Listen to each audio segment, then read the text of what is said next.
This time of year is all about family. And we'd like you to be a part of ours. So our Chevy employee discount is now available to everyone. You pay what we pay. And not a cent more. It's our way of saying happy holidays. And welcome to the family. The Chevy family. This holiday season, use your Chevy employee discount for everyone on most 2017 models. Or choose this different offer. Get $3,000 total cash allowance on most Chevy Malibu models. Find new roads at your local Chevy dealer. Good morning, America. Breaking news in that deadly train derailment. Authorities now reveal the Amtrak train that flew off the tracks was traveling 50 miles over the speed limit. Amtrak 501. Emergency. We are on the ground. At least 3 people killed, dozens injured. The investigation and the hero Eagle Scout who rushed in to help. Decision Day, Republicans just hours away from passing their tax overhaul. President Trump closing in on his first major legislative victory. The new report, who really wins and who loses. New trouble for the Palin family. Sarah Palin's son now behind bars. Accused of severely beating his father, Todd. Sarah Palin forced to call 911, blaming medication. What really happened inside the former VP candidate's home. And severe winds caused this massive stage collapse, killing a DJ. Toppling this structure, debris crashed to the ground, with thousands of concert goers watching in horror. Live in Times Square, this is GMA with Robin Roberts, George Stephanopoulos, and Michael Strahan. And good morning, America. We want to get right to that breaking news about the deadly train derailment in Washington State. Look at that scene yesterday, height of rush hour. Trains dangling over one of the busiest interstates in the Northwest. And now we know that the train was traveling at 80 miles an hour in a 30-mile-per-hour zone. Yeah, and it was the inaugural run on that particular track. You've seen the devastation from the exterior. We want to take you inside some of those cabins. These are the pictures from one of the survivors. It is incredible. These pictures are just incredible. It's crazy to think that some people survived this after looking at some of those pictures. Absolutely. So fortunate, so lucky. And here's what we know at this hour. At least 3 people were killed, more than 90 injured as 13 train cars jumped the tracks on its first run. And this is the new route for the train. And we're going to go to ABC's Clayton Sandell on the scene in DuPont, Washington, who has more. Good morning, Clayton. Hey, good morning, Michael. You can see behind me here, this is still a very active scene. We want to show you. You can see there's a big yellow crane right now that's beginning to remove train cars from the overpass at this hour. A major interstate below still shut down as investigators try and figure out what made this train go off the tracks. Oh, my God. It was supposed to be a triumphant day, but in an instant, Amtrak 501's inaugural run on a faster route turned to tragedy. There was a lot of metal and a lot of screeching and a lot of just being thrown around. This morning, investigators are on the scene, trying to determine what caused the passenger train to hurtle off an overpass. The train was going at about 80 miles per hour. In a 30-mile-per-hour zone, right? That's right. Rail cars crashing into vehicles on the interstate below. Officials say so far 3 people from the train were killed, over 100 injured. It was wet, it was cold, we had down power lines, we also had down trees, it was very slippery, and there's no access to this scene except from I-5. So our responders were climbing up and down this hill trying to get to those victims. Amtrak Cascades Train 501 left Seattle just after 6 a.m., 85 passengers and crew on board. At 7:34 a.m., a locomotive and 12 cars careening off both sides of the overpass. Amtrak 501. Emergency. We are on the ground. Is everybody okay? I'm still figuring that out. We got cars everywhere and down onto the highway. The impact of the crash caused passengers to fly out of their seats. People are flying, you're like, oh my God, this is real. And you start to see the roof kind of, peel. And you're just like, is this ever going to stop? It was almost like being inside a dryer machine. Shook completely to the other side of the train and then back. When Dan Konzelman and his girlfriend came across the accident scene, the Eagle Scouts sprang into action. There was injured people walking all over the place in shock, and I was like, dude, somebody needs to just be a leader, sort of organize. One of the trains had tipped upside down and kind of spilled the passengers out, and then the train came down on top of them. That's where I was like, whoa, this is gnarly. And those victims were pretty badly beat up. And even when people are pinned under the train, I grabbed the dude's hand and was like rubbing his back, and I was just like, I'm so impressed by you. You're a champion. Like, just talking to him. Now, one safety system that might have made a difference here is called positive train control, or PTC. You can think of it like an autopilot. If the train is going too fast, PTC automatically slows you down. But officials say even though PTC was installed on these tracks, it had not yet been activated. George? Big problem there. Okay, Clayton, thanks very much. I want to bring in Chris Carnes now. He's from the Pierce County Transit Advisory Board, was on that train yesterday. And Chris, thank you for joining us this morning. You knew the train was going fast. You were tweeting about it. Yes, we were passing up traffic as we were going along the highway. And you even said you thought you were going around 79 miles an hour. Did you think it was too fast? We had never been. There's been no passenger travel on this route before, so we didn't really have any experience about it. So when was the first moment you knew something was wrong? So everything seemed to be going fine up until the point where there's this turn where you have to go on an overpass over I-5, and so really only what we felt was for a split second we felt a little. We felt like we were going into a turn, but then we felt some jittering, and the next thing that we knew it, we were flying off the rails and then down an embankment. So there was no slowing down as you headed into that curve? I don't recall any. So you say you went down into an embankment. What kind of a fall was that for you?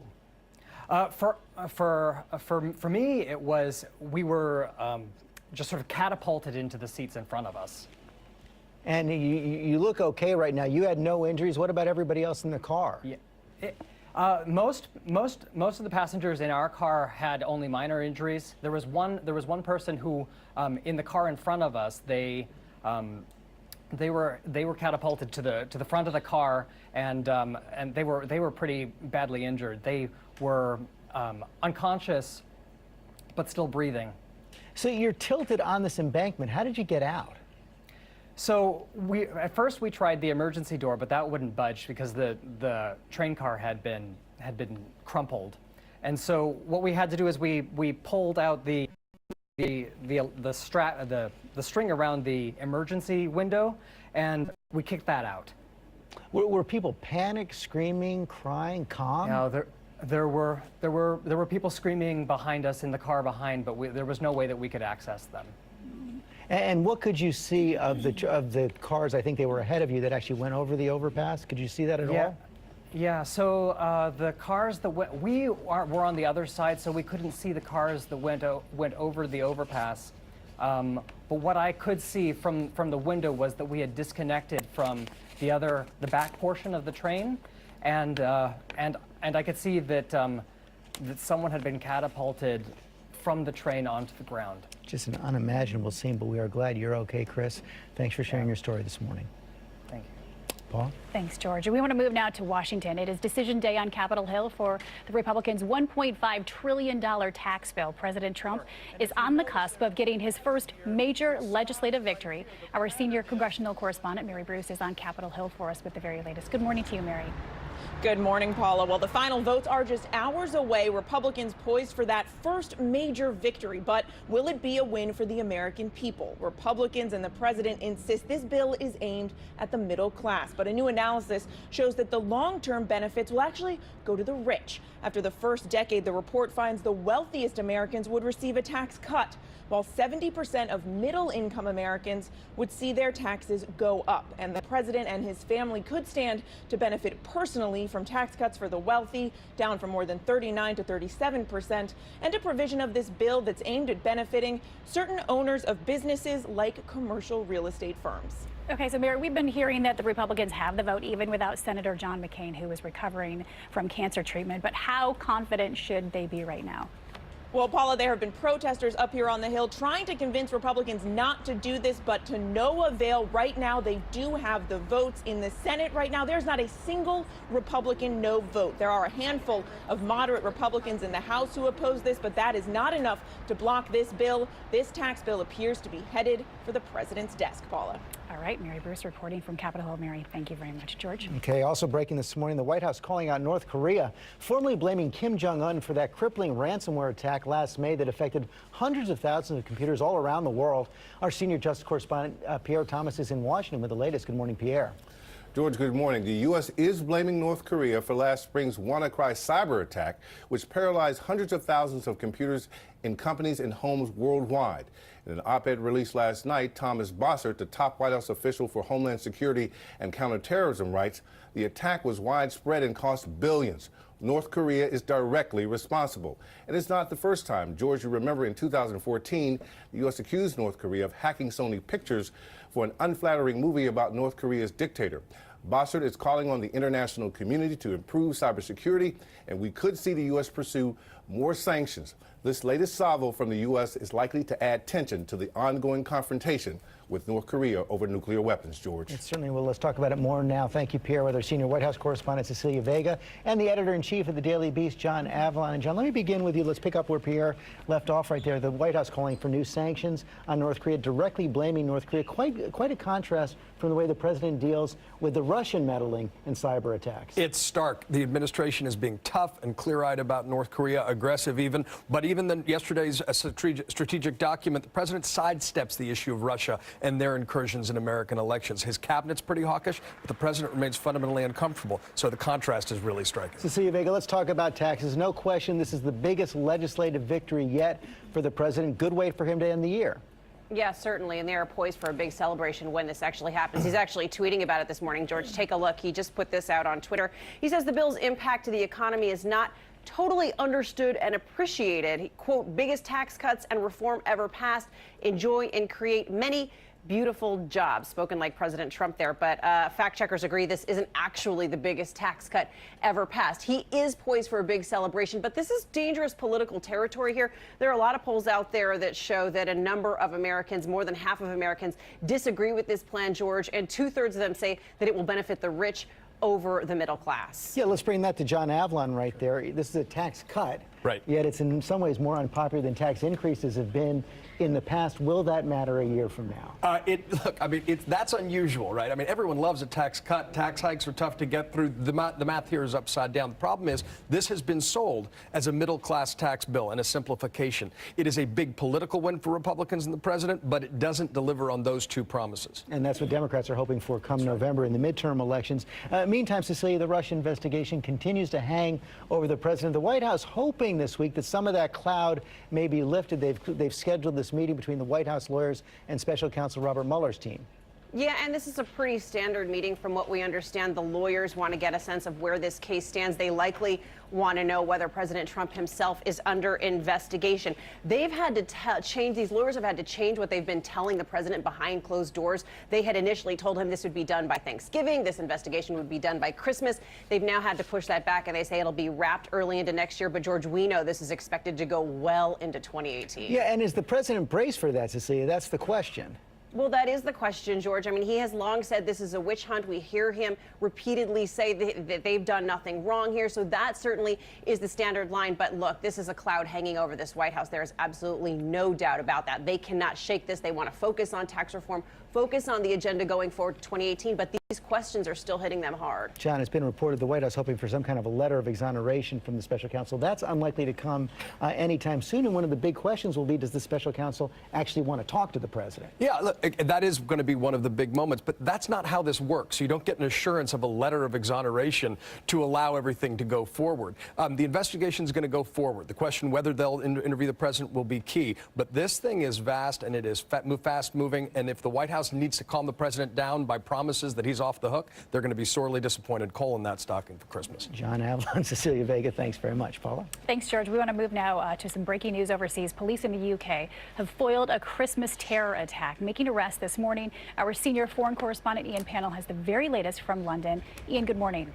Yeah, good morning, Paula. Well, what we're hearing is that early this morning, police in northern England searched a number of properties in 2 towns. 4 men aged between 22 and 41 have been arrested on suspicion of plotting a terror attack. A police spokesperson telling ABC News the attack was planned on a venue connected with Christmas celebrations and was apparently foiled at an advanced stage. No further details of what the target was or where, but we know that the searches are going on in the area. Now, this comes on the 1-year anniversary of the attack on the Berlin Christmas market that left 12 dead, and it's a somber reminder that at the end of a bad year for terrorist incidents, the threat of more attacks seems undiminished. Paula? We're glad that they foiled us, and as you said, at an advanced stage. Ian, panel, thanks for reporting. Michael? All right, thank you, Paula. And back here at home, there are new concerns about holiday travel as millions prepare to hit the road and sky. Ginger, you're watching to the storm system this morning, and what are you seeing? And Michael, you have to call your parents in Houston because that's where we start our issues this morning. Dense fog. You should see in this image the skyline of Houston, but you can't see anything because visibility is 0. Dense fog advisories from there to Tampa includes Nashville, so huge area along the Gulf Coast dealing with that fog this morning. Then the warm front comes in. There's a lot of warm air coming up, a lot of moisture pooling along it. You could end up seeing some strong storms, including an isolated tornado, certainly damaging wind. That moves to the east and affects Atlanta by noontime tomorrow. Dallas is tonight during the drive. And then we've got another storm to talk about. This one affecting the west coast first, and it looks like really heavy winds. I'm talking 70+ mile-per-hour winds in some of these advisory areas, and then a lot of snow for parts of the northern plains. It's an overall 2 to 4 inches where you're seeing the snow, but then some spots up to a foot, Michael. All right, thank you, Ginger. When Ginger said you should call your mother, literally, I went back to a teenager. Like, what did I do? You should have seen his face. He was like, You got to let me know that's coming. Are you going to call your mom and dad, though? I am. I have to now. The break at 7:20. He's okay, Ginger. Just a little bit of panic. Let's move now to Atlanta. They are getting things back up and running after that travel nightmare. A power outage bringing the world's busiest airport to a screeching halt for 11 long hours, affecting thousands of passengers, many of whom are still feeling the effects this morning. And ABC's Marcus Moore is there with the very latest for us. Marcus, good morning to you. Well, Paula, good morning to you. The flights are back up and running here at Hartsfield-Jackson in Atlanta, but we are still seeing the impacts of Sunday's outage.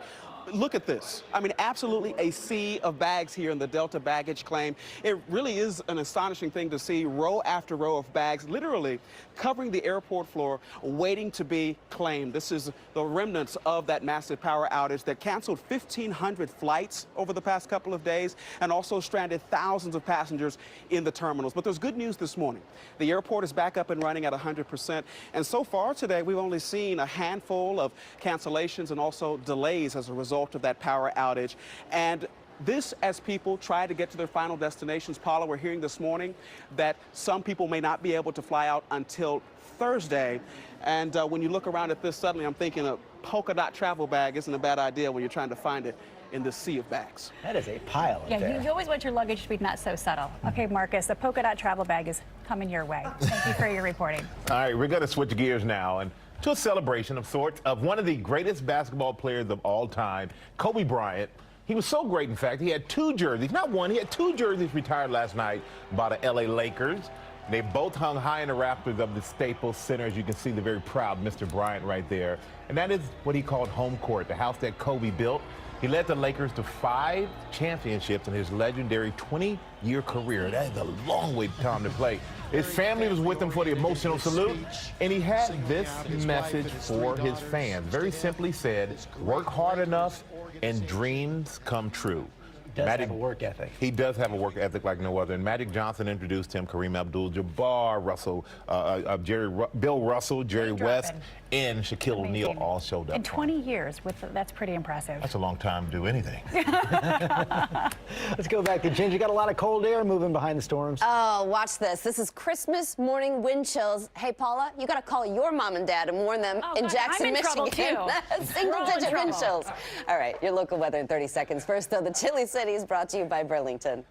We always come to Burlington to buy our coats. And we also come to give them back, to help those in need. Can't beat the brands, the styles, and when we donate a coat at Burlington, we get 10% off our entire purchase. It makes buying coats here even more meaningful. Bring in your coats! I recommend recommend you all go in your closets, grab a coat, and let's make this the warmest season ever. It's getting a little cold outside, so I wanted to remind everybody to go and donate a coat. Donate your coats. Make sure you donate your coats. Thank you. Go now to any Burlington store to donate a coat and join our coat drive. Expect mild breezes today. It's going to be our second warmest day out of the month, and we've got one more 60-degree day coming, but that day is going to come with some rain, as you'll see in just a moment. So today, some 15 degrees above average throughout the entire area. Mostly sunny to partly sunny for the upcoming holiday weekend. It's still going to be mild, but we'll start tracking some rain showers Saturday, Sunday.